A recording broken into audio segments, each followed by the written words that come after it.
in its desperate attempt to nail Yahaya Bello on the media and destroy a man who has not been convicted by a court of competent jurisdiction. Despite having legal representation as allowed by the law in all the hearings, it is also integrating that the EFCC will attempt to play on the sensibilities of Nigerians, that the agency has no sacred cows and will spare no one in its effort to rid the country of its institutions of financial improprieties. We invite well-meaning Nigerians to ask the EFCC the following questions. Why did the Anti-Graft Agency accede to the withdrawal of the 5 billion naira case against former governor of Gombe State, Senator Danjuma Goje? We were all in this country when federal government suddenly withdrew its case against Senator Danjuma Goje from the courts.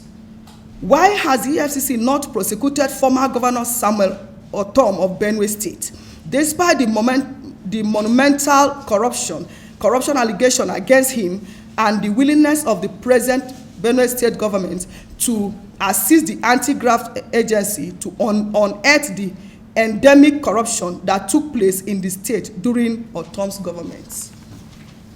Why has the EFCC refused to investigate and prosecute former governor of Kano State and now national chairman of the ruling party, His Excellency Abdullahi Umar Ganduje, despite his indictment by the Anti-Graft Agency in Kano State and monumental corruption cases filed against him by the Kano State government?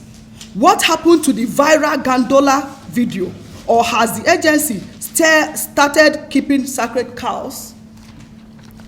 Why has the EFCC not prosecuted the current Senate President, Senator Godswill Akpabio, despite the allegation of billions of naira and his refusal to appear before the agency when he was invited for questioning?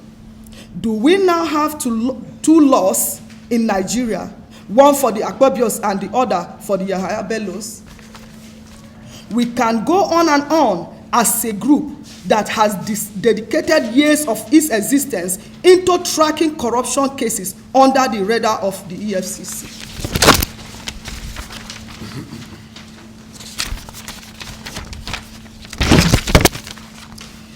We call on Mr. President to intervene and call the EFCC to order as the unacceptable act of singling out a perceived politician, a political enemy, for persecution. If allowed, will become a big dent to his tall democratic credentials. While we do not hold brief for anybody, our group takes seriously cases of corruption and believes in imbibing international best practices in making leaders accountable for their actions. The current kill him at all cost strategy by the EFCC in this current case involving Yahaya Bello is crude and unknown to our law.